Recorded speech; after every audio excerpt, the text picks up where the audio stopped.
Seterusnya, kita langsung ke negeri Labuan. Antara paparan utama ialah pusat membeli belah terbesar Labuan ditutup sementara sehingga 8 Jun ini. Untuk paparan penuh dan berita dari Pulau Mutiara Laut China Selatan, kita bersama-sama Rosila Jos di Labuan. Silakan.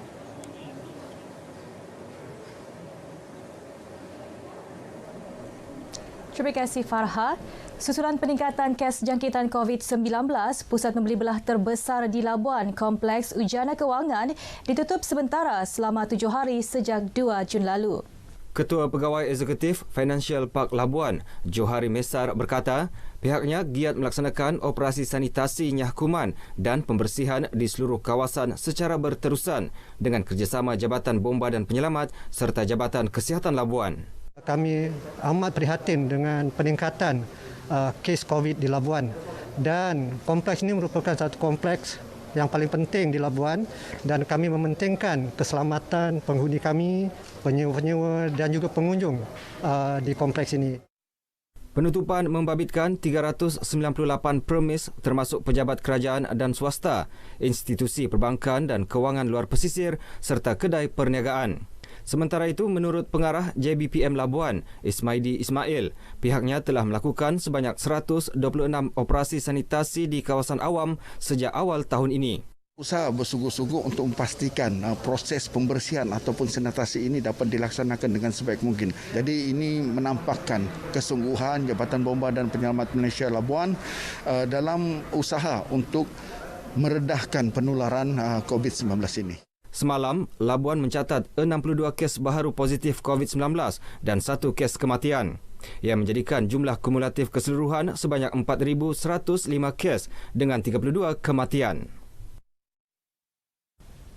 Berkongsi rezeki, Lembaga Pertubuhan Peladang LPP Labuan bersama-sama para peniaga pasar peladang di Labuan mengambil inisiatif menyumbang barang keperluan makanan kepada Pusat Kuarantin dan Rawatan COVID-19 Berisiko Rendah PKRC. Inisiatif dilakukan susulan jumlah pesakit yang ditempatkan di PKRC Dewan Serbaguna Perbadanan Labuan dan BTPN Sungai Lada semakin meningkat. So di antara barang yang disumbangkan adalah seperti ayam, daging, sayur-sayur segar, buah-buahan dan sedikit barang kering untuk masakan harian. So kalau kita tengok daripada jumlah sumbangan ini tidaklah seberapa, tapi dengan niat murni daripada rakan-rakan kita untuk membantu rakan yang di pusat PKRC lah.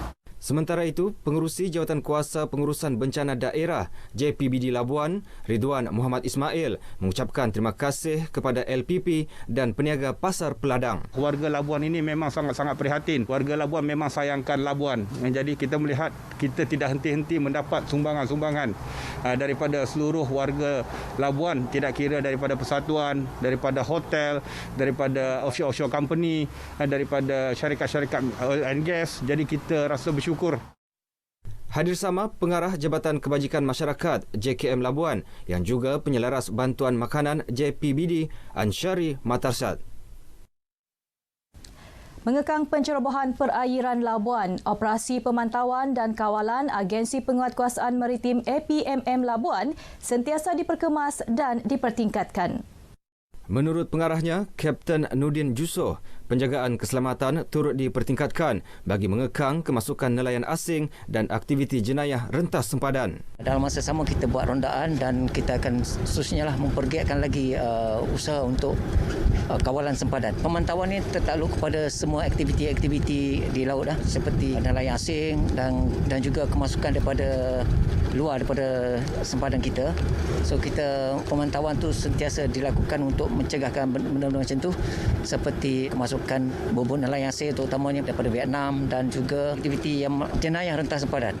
Beliau berkata demikian ketika melakukan operasi serentak Ops Sejahtera, Benteng Timur dan Ops Pagar Laut di perairan Labuan.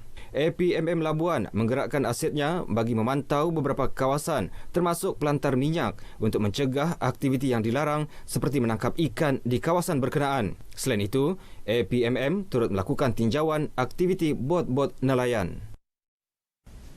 Dengan itu, sekian paparan berita wilayah dari Labuan. Terus patuhi SOP PKP dan PKPD yang ditetapkan.